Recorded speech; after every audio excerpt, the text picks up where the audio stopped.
सोने ने जिस स्पीड से ऊंचाई को छुआ है, वहां हम यह संभावना तलाशने का प्रयास कर रहे हैं कि यदि सोना मौजूदा लेवल से ऊपर जाता है तो इसका अगला लेवल क्या हो सकता है।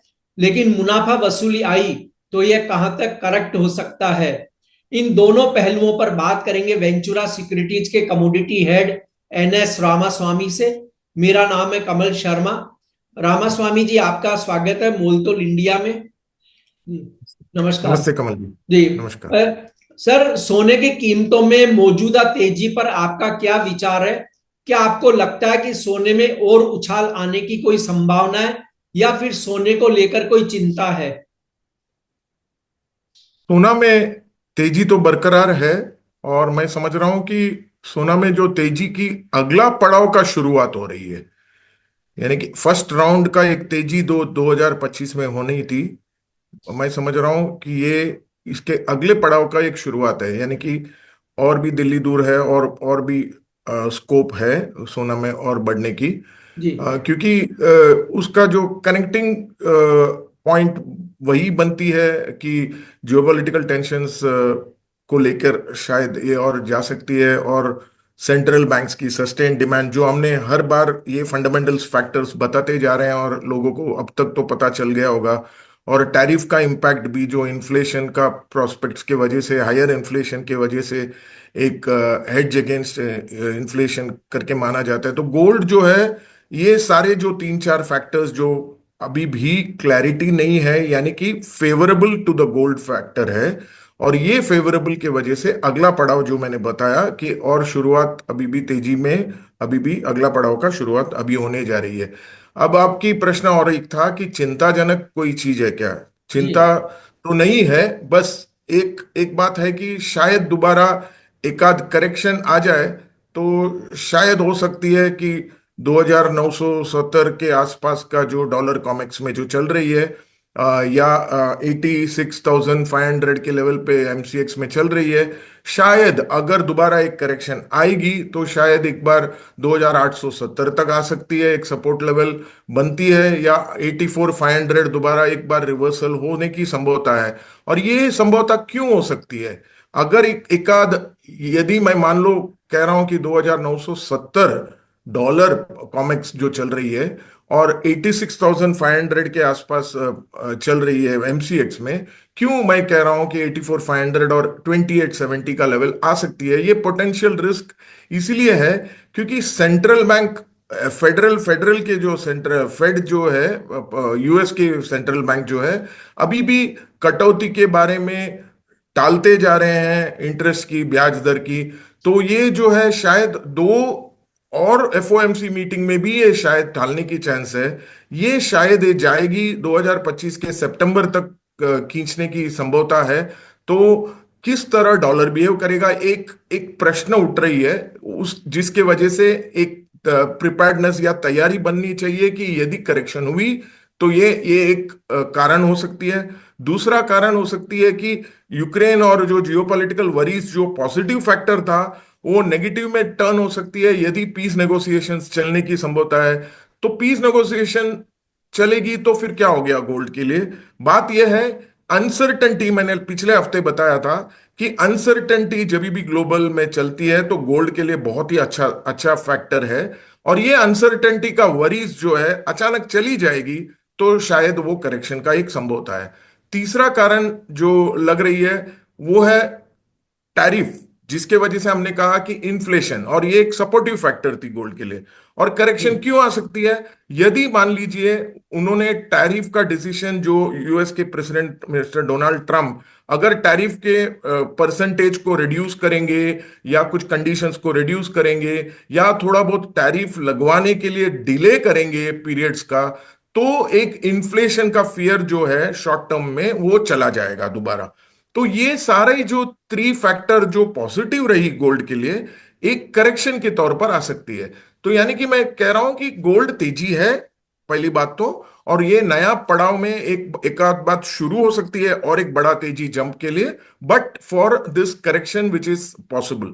क्योंकि गोल्ड जो ऑल टाइम हाई जब बनाया था वो अभी तो आज बनाया है, क्योंकि कॉमेक्स में 2,968 की बाव बनी थी 11 फरवरी को इंट्रा डे में, और 13 फरवरी को उसका कॉमेक्स लेवल पे डॉलर टर्म्स में 2,997 2957 का लेवल बना था क्लोजिंग के तौर पर। और ये जो क्रिटिकल लेवल जो हमेशा माना गया था गोल्ड में, बीच में यदि आप देखें पिछले हफ्ते और इस हफ्ते के दरमियान एक छोटा सा एक करेक्शन आया था, जो हमने ऑलरेडी प्रेडिक्ट करके 13 तारीख को हमने बताया था शो में आपका।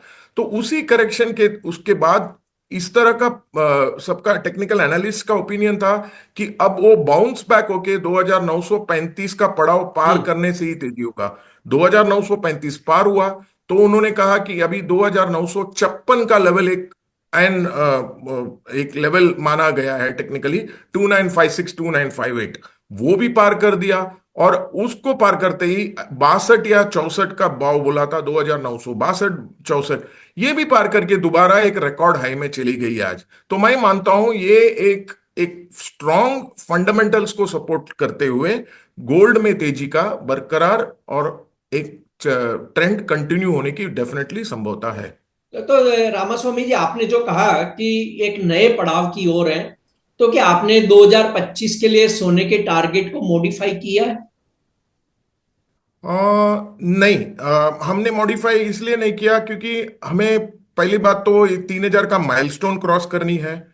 और 3,000 को छूते छूते माना ये गया है पूरा 2024-25 में तो कम से कम 8 या 9 बार न्यू रिकॉर्ड हाई बना चुकी है। तो हमें हमें डिसिसिवली यदि हम बोलेंगे 2025 के लिए, तो मेरा मानना यही है, जो लास्ट टाइम भी बताया वही लेवल है मेरा, 3,080 का जो है कॉमेक्स लेवल की बात किए हैं। और जो 3,140 और 3,150 भी जा सकती है यदि हम 2,980 को पार करते हुए देखेंगे, तो 2,980 के आसपास चल रही है। यदि क्लोजिंग 2,980 को पार करते हुए देखा तो शायद 3,080 या 3,140 3,150 यही लेवल मैं एक्सपेक्ट कर रहा हूं। उससे ज्यादा फिलहाल अभी हम एक्सपेक्ट नहीं कर रहे हैं। एमसीएक्स की तौर पर अगर हम रुपये की बात करें तो 89,000 या 91,000 ये एक रेसिस्टेंस पार करने वाली थी अगर 86,350 86,350 को पार करते हुए it would have come to a reach a level of 89,000 या 91,000। तो ये लेवल हमें उम्मीद है जो 2025 के लिए मैं वही स्टिक कर रहा हूं। और मेरा कहीं अपसाइड स्टेक करने के लिए गोल्ड में और कुछ फैक्टर्स दिखाई नहीं दे रहा है, क्योंकि पॉजिटिव्स भी स्ट्रांग चल रही है, नेगेटिव पॉइंट्स भी स्ट्रांग चल रही है।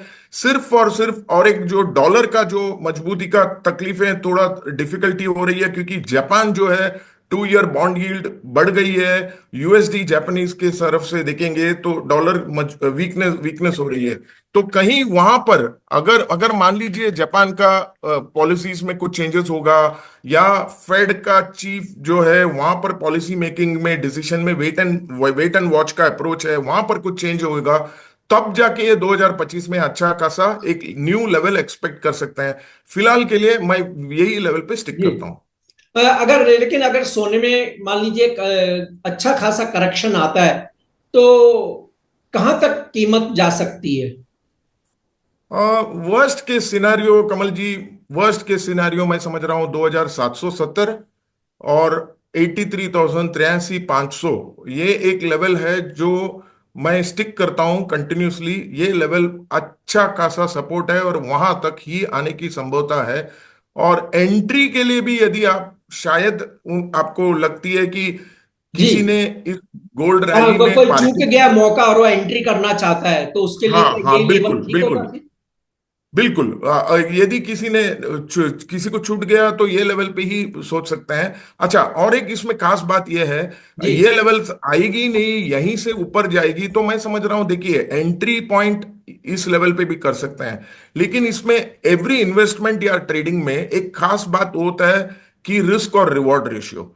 अगर हम अभी एंट्री करेंगे आपका रिवॉर्ड थोड़ा सीमित हो जाता है। ओके, यदि हम पहले ही एंट्री किए होते तो आपका आपका लॉन्ग साइड का possibility of reward is going to be more. और अभी राइट। क्या होगा इस प्रेजेंट लेवल में कि यदि कोई एंटर करेंगे, मैं नहीं कह रहा हूं कि अभी एंटर नहीं करना चाहिए जिसका छूट गया है, 83,000 वाला रैली से 86,000 तक चल गया है और उन्होंने छोड़ दिया है। अब लेवल लेंगे तो शायद उनके पास जो risk reward ratio immediately becomes 1:1। Okay, यानी कि ऊपर ऊपर साइड में एक 3,000 का संभवता है, नीचे में भी एक 3,000 का संभवता है, तो 1:1। तो मैं समझ रहा हूं कोई यदि वेट करें करेक्शन के लिए, वो एक पॉसिबिलिटी है to get a better returns. यदि प्रेजेंट बाव में किसी को एंटर करनी है तो रिवॉर्ड को थोड़ा सीमित रखना होगा और एंट्री अभी भी कर सकते हैं। नहीं, और गोल्ड सिल्वर का सर रेशो जो है वो 90 के ऊपर लगभग चल रहा है, ये क्या संकेत दे रहा है? अ, देखिए 2021 में जब भी कोविड का टाइम था, ओके, हायर इन्फ्लेशन का टाइम था, वो कंप्लीटली जो रेशियो ड्रॉप हुई थी 65 के लेवल पर। यदि आपको हिस्टोरिकली देखना चाहेंगे जी। लोगों को तो देख सकते हैं कि 65 के लेवल में आई थी और उस टाइम में चांदी के लिए अच्छा फेवरेबल रहा। किस तरह फेवरेबल रहा, मैं कह रहा हूं कि एक आंकड़ा अभी मैं फरवरी 25 में है, हम अभी 2025 में है, लेट अस गो बैक 4 और 5 इयर्स। ओके, तो फरवरी 20 में यदि हम देखें तो वहां रेशियो थी 98.91। गोल्ड तब चल रही थी 1600 में और चांदी जो चल रही थी $20 में चल रही थी। फरवरी 21 में 65 का गोल्ड सिल्वर रेशियो रहा। गोल्ड रही सेम 1600 का जगह पे 1700। वो रैली जो 21 में हुआ, वो एकदम जो डिनोमिनेटर इंपैक्ट हो गया गोल्ड टू सिल्वर वाला, और इंपैक्ट ऐसा हुआ $20 का चांदी बन गई $32, 31.93। और रही अब की बात फरवरी 25 में, यदि हम देखें 89.73 क्या 90 के आसपास चल रही है। वहां पर गोल्ड चल रही है 2,800 और 33 का लेवल 33.70 के आसपास चल रही है चांदी की लेवल। जी जी। और रिकॉर्ड हाई बनी थी मार्च 20 में 113 की गोल्ड सिल्वर रेशियो का। बात तो ये हो जाती है, गोल्ड सिल्वर रेशियो जितने कम होगी चांदी के लिए बेनिफिट होना ही चाहिए, नो डाउट अबाउट इट। पर एक ही फंडामेंटल फैक्टर जो रोक रही है चांदी को, वो है इंडस्ट्रियल मेटल का कंट्रीब्यूशन। मेनली चांदी जो है इंडस्ट्रियल यूज के लिए ज्यादा यूज हो रहा है। और ये जो माहौल जो चल रहा है, टैरिफ वाला माहौल, ग्लोबल ट्रेड वॉर वाला माहौल, ये सारा जो है डिफिकल्टीज आती है बेस मेटल्स के लिए and applications of the base metals and, यानी कि मान लीजिए कॉपर और सिल्वर। अब ये सारी चीज इंडस्ट्रियल मेटल यूसेज में थोड़ा तकलीफ सा आ रही है। तो अब मैं समझ रहा हूं कि ये गोल्ड सिल्वर रेशियो हालांकि 90 के आसपास है, यदि करेक्ट होते होते मुझे भी लग रहा है करीब करीब 80 के आसपास भी आना ही चाहिए। उसके लेवल्स तक आने से चांदी को अच्छा खासा बेनिफिट होगा।